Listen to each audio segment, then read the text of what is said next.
नमस्कार साथियों, स्वागत है आप सभी का आपके अपने चैनल जीके प्लस वन में। आज की वीडियो में हम बात करेंगे यूपी पीआरटी की जो आपकी शहरी यानी कि नगरीय क्षेत्र में जो वैकेंसी आने वाली है उसके बारे में। और आज के न्यूज़पेपर में दिया गया है कि 11,508 वैकेंसी हैं और जो उसका नया सिलेबस है उसके पैटर्न को भी बता दिया है और एकेडमिक मेरिट इसमें से हटा दी गई है, इसको भी बता दिया है। अब जिनको ये नहीं पता है कि ये एकेडमिक मेरिट क्या है और कौन सा न्यू सिलेबस किस पैटर्न पे है, वो सारी वीडियो को देखकर अच्छे से समझ लें कि क्या क्या आज मैं आपकी वीडियो में बताने वाला हूँ। और देखिए इसके क्या क्या प्रभाव रहेंगे कि ये जो एकेडमिक मेरिट हटी है या नया सिलेबस जो आया है, इन दोनों के ही क्या प्रभाव रहेंगे जो भी अभ्यर्थी चाहे पुराने हो या नए वाले अभ्यर्थी। क्योंकि आप सभी जानते हैं कि 8 साल से यूपी में कोई पीआरटी की वैकेंसी नहीं आई है। इस वजह से बहुत सारे ऐसे कैंडिडेट हैं जो 8 सालों से अपना टेट सीटेट जो भी है पास करके बैठे हुए हैं, बीटीसी कंप्लीट करके बैठे हुए हैं और उनको जो अगर अपने शहर में या अपने यूपी के अंदर वैकेंसी चाहिए वो नहीं मिल पा रही है। अभी वो क्या है, अदर स्टेट में लगे पड़े हैं। बिहार हो गया, कोई राजस्थान हो गया, कोई एमपी हो गया, यहाँ पर जॉब कर रहे हैं, कोई चंडीगढ़ में जॉब कर रहा है और कोई केवीएस की ज्वाइन करके बैठा है। लेकिन वो सब चाहते कहाँ पर हैं? अपने यूपी में, अपने घर के पास, अपने शहर में एक अच्छी सी कहीं पर भी टीचिंग की जॉब उनको मिल जाएगी गवर्नमेंट, तो वो अच्छे से अपने घर वालों के साथ रह पाएंगे और अपने ही शहर में अपना टाइम अच्छे से स्पेंड कर पाएंगे। ठीक है, तो अपने घर में रहना और जॉब करना ये सबसे अच्छी चीज़ होती है।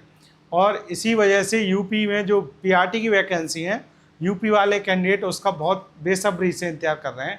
लेकिन उनका नसीब कह लो या फिर सरकार की लापरवाही और सरकार की तानाशाही कह लो, जो 8 सालों में जिसको शिक्षा पर कोई भी अपना सुधार तो छोड़िए, वो स्कूल बंद कर रहे हैं, वो सब देखिए। और 8 साल से आप देख रहे हैं कि पुलिस की जो कांस्टेबल है, एसआई है, ये ऐसी वैकेंसी लगातार आ रही हैं। लेकिन शिक्षा में अभी तक 8 साल से पीआरटी की, जूनियर की, किसी की भी कोई वैकेंसी नहीं आई। जो 2022 में टीजीटी के फॉर्म भरवा रखे थे उनके पेपर अब 2026 में 4 साल बाद हुए हैं। तो इसी से आप यूपी की शिक्षा का जो बदहाल हो रखा है उसको आप समझ सकते हैं कि कैसी बदहाली हुई है। तो चलिए ज़्यादा उसमें हम नहीं जाते, अब जो एक न्यूज़ आई है उसको समझते हैं पहले। ठीक है, तो जो आपकी वैकेंसी रहने वाली है शहरी नगरीय क्षेत्र में वो 11,508 वैकेंसी हैं। ये कम ज़्यादा हो सकती है, कोई फिक्स नहीं है। ठीक है, क्योंकि न्यूज़पेपर वाले ने खुद कहा है कि अभी इसमें कुछ भी बदलाव हुआ तो हो सकता है। बाकी अगर जैसा आयोग ने उनको बताया है, यूपी के शिक्षा आयोग ने, अगर सब कुछ सही रहा तो वही कुछ रहेगा जो उनने बताया है। ठीक है, तो इतनी वैकेंसी रहेंगी। नया सिलेबस में क्या है, सिलेबस तो अगर आपको सब्जेक्ट डिटेल में बताया है तो आप सिलेबस कहेंगे, सब्जेक्ट के अंदर टॉपिक बताया है तो सिलेबस कहेंगे। आप इसको न्यू पैटर्न समझिए, तो न्यू सिलेबस की जगह इसको पैटर्न कहें तो ज़्यादा सही रहेगा। न्यू एग्ज़ाम पैटर्न जो आपका है वो है 90 + 30, कितने हो गए ये आपके 120 क्वेश्चन। अब इसमें जो 90 क्वेश्चन है ये तो आपके रहेंगे सब्जेक्ट के। अब आप देखेंगे पीआरटी में क्या सब्जेक्ट होते हैं, मैथ, हिंदी, इंग्लिश और आपका ईवीएस, ये सब्जेक्ट होते हैं। अब ईवीएस को 2 हिस्से में बांट सकते हैं, वो साइंस और एसएसटी में। ठीक है, इस तरीके से ये आपके सब्जेक्ट रहने वाले हैं। अब बाकी संस्कृत है, क्योंकि लैंग्वेज हम देखते हैं कि हिंदी चुने, इंग्लिश या संस्कृत, इन 3 में आपको 2 चूज़ करनी होती है। इंग्लिश या संस्कृत में आपको वो मिलती है कि इंग्लिश चूज कीजिए या फिर संस्कृत, इन 2 में से आपको एक की छूट मिलती है। लेकिन ये जो आपका एग्ज़ाम है, ये आप फाइनल एग्ज़ाम कह सकते हैं या सुपर टेट का एग्ज़ाम कह सकते हैं, इसमें तीनों लैंग्वेज आपकी कंपलसरी हो सकती है, हिंदी, इंग्लिश और संस्कृत। तो यहाँ पर आपके सब्जेक्ट में 90 क्वेश्चन में ये रहने वाला है। अब इन 90 क्वेश्चन को अगर देखा जाए तो 6 हिस्सों में भी बांट सकते हैं, वो 15-15 के 6 हिस्से। अब पहला तो हो जाएगा आपका मैथ का, 15 क्वेश्चन मैथ के। दूसरा 15 क्वेश्चन आपके साइंस के। तीसरा आपका 15 क्वेश्चन एसएसटी के। चौथा आपका 15 क्वेश्चन हिंदी के। पांचवा आपके 15 क्वेश्चन इंग्लिश के और छठा आपके 15 क्वेश्चन संस्कृत के। इस तरीके से अगर देखा जाए तो इस तरीके से 6 हिस्सों में आपके ये 90 क्वेश्चन बट जाएंगे 15-15 करके।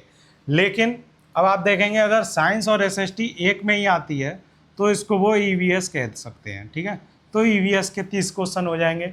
या फिर अब आप देखेंगे 5 ही हिस्से रह गए तो 90 क्वेश्चन को अगर 5 हिस्सों में बांटेंगे तो 18-18 क्वेश्चन आपके बने। तो इस तरह से भी आपको क्वेश्चन मिल सकते हैं। बाकी वो ऐसा भी कर सकते हैं, हिंदी इंग्लिश के 10-10 कर दें और 3 आपके 20-20 के कर दें, ठीक है।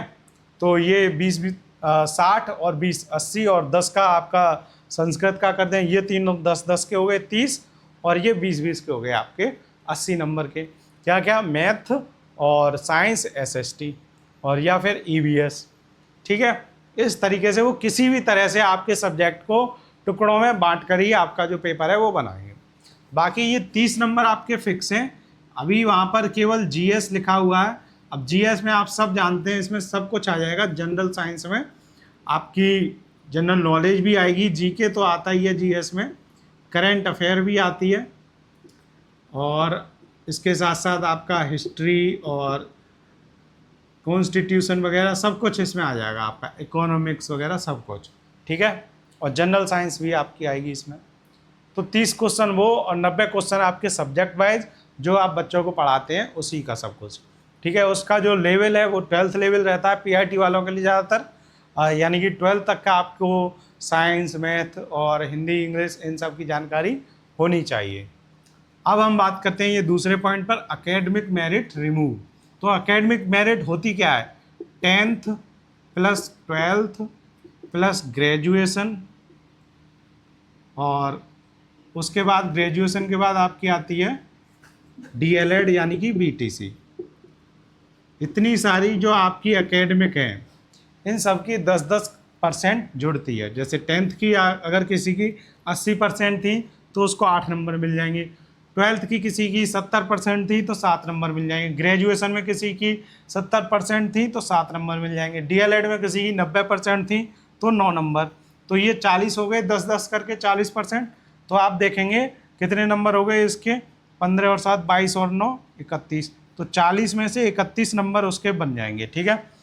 और जो भी उसने 150 में से, जैसे पहले 150 नंबर का पेपर होता था, 150 में से किसी के आ गए 105 नंबर, तो ये कितनी परसेंट हो गई, 70%। अब इन 70% का कितने, ये देखिए 40% तो निकल गई, 60% लिया जाएगा। तो 70% का 60% कितना हुआ, 42।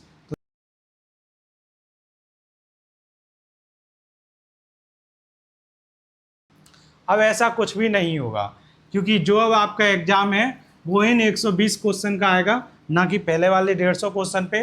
और एकेडमिक भी रिमूव हो गई है। और ये जो 120 क्वेश्चन है, ये एक क्वेश्चन 3 नंबर का है। जब एक क्वेश्चन 3 नंबर का है तो टोटल पेपर कितने नंबर का हो गया, 360 नंबर का। 360 नंबर का आपका पेपर आएगा और इसमें 1/3 की नेगेटिव मार्किंग है, ठीक है। 1/3 की नेगेटिव मार्किंग मतलब एक क्वेश्चन 3 नंबर का, अगर गलत किया आपने कोई सा भी क्वेश्चन तो आपका 1 नंबर माइनस हो जाएगा। सीधे सीधे आप ऐसे समझ लीजिए, ठीक है। तो उसको कहेंगे हम कि 1/3 की नेगेटिव मार्किंग है और 3 नंबर का एक क्वेश्चन है, अगर एक गलत करने पर 1 नंबर आपका कट जाएगा। तो ये समझ गए आप एकेडमिक मेरिट क्या थी और वो रिमूव हो गई। अब इन दोनों के क्या इफेक्ट हैं, जो नया सिलेबस आने से और जो एकेडमिक मेरिट है उसके हटने से, इनसे क्या प्रभाव पड़ेगा अभ्यर्थियों पे, तो वो हम देखते हैं।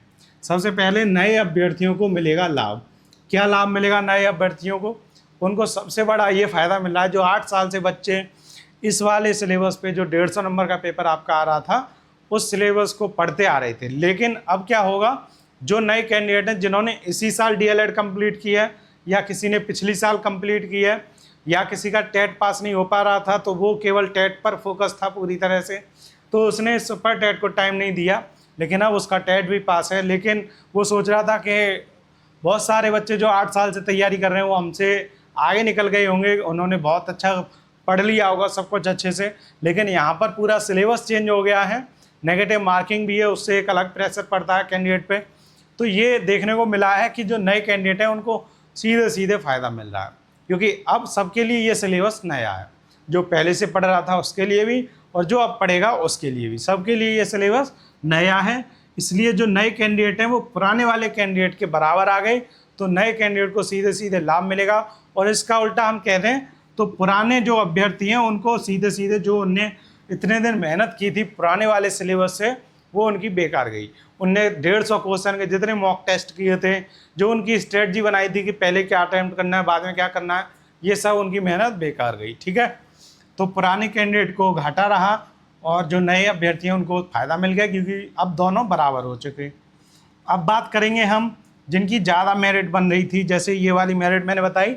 अब मान लीजिए किसी की CBSE बोर्ड से जैसे बच्चे होते हैं उनके ज़्यादातर अच्छे नंबर आते हैं, किसी की 95% थी, और किसी की 12th में भी 95% थी, किसी की ग्रेजुएशन में, मान लीजिए ग्रेजुएशन में सब कुछ एक ही यूनिवर्सिटी से करते हैं सब, तो वही नॉर्मल सबके सेम रहते हैं, तो 60% आ गई।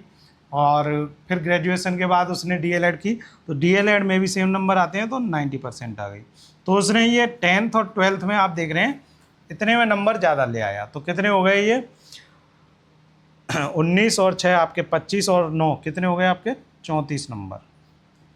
देखिए 31 और 34। अब ये 31 वाला बच्चा भी भले ही मान लीजिए ज़्यादा पीछे नहीं था, लेकिन इससे हमेशा पीछे रहता जिसकी मेरिट ज़्यादा थी, क्योंकि एक एक नंबर यहाँ पर अगर आप 2.5 नंबर ज़्यादा लाएंगे तब यहाँ पर आप इसकी 1 नंबर की बराबरी कर पाएंगे। तो रिटेन में आपको 2.5 नंबर ज़्यादा लाना पड़ता, और जो मेरिट है उसका 1 नंबर के बराबर तब होता वो। तो ये देखिए ये जो अंतर था ये अब बिल्कुल बराबर हो गया। तो जिनकी ज़्यादा मेरिट थी उनको ये नुकसान हो गया कि वो पहले सबसे आगे थे, जिसकी मेरिट ज़्यादा थी वो उन सब कैंडिडेट से पहले से ही आगे हो गए जिन्होंने अभी एग्जाम भी नहीं दिया। लेकिन अब वो घाटे में आगे, उनको नुकसान हो गया, क्योंकि ज़्यादा मेरिट कम मेरिट सब बराबर हो गए, क्योंकि यहाँ से मेरिट ही हट गई। अब पेपर की जो मेरिट बनेगी वो केवल इसी पर बनेगी जो आप पेपर में करके आएंगे, आपके एकेडमिक मेरिट से कोई मतलब नहीं। ऐसी जिनकी कम मेरिट थी, जिनको हमेशा से ये लगता था कि हमें बहुत नुकसान है, हमारी मेरिट कम है, हमारे 10th में 12th में तब बहुत कम नंबर आए थे, अगर किसी ने हमें बता दिया होता कि ये मेरिट आगे काम में आएगी तो हम पढ़ते। तो ऐसे जो कैंडिडेट थे उनको अब सीधे सीधे फ़ायदा होने वाला है, क्योंकि कम मेरिट वाले और ज़्यादा मेरिट वाले अब सब एक समान है। जो आप पेपर में करके आएंगे आपको उसी से फ़ायदा मिलेगा सीधे सीधे। तो ये आज की वीडियो से हमने समझा कि एकेडमिक मेरिट हट गई और जो नया सिलेबस वगैरह है वो सब हमने डिटेल में जान लिया। बाकी जब ऑफिशियल नोटिफिकेशन आएगा तब हम उसको अच्छे से डिटेल में समझेंगे, और क्या उसके लिए स्ट्रेटजी रहनी चाहिए वो सब हम धीरे धीरे समझते चलेंगे। आज की वीडियो में इतना ही, मिलते हैं आपसे अगली वीडियो में, तब तक के लिए धन्यवाद।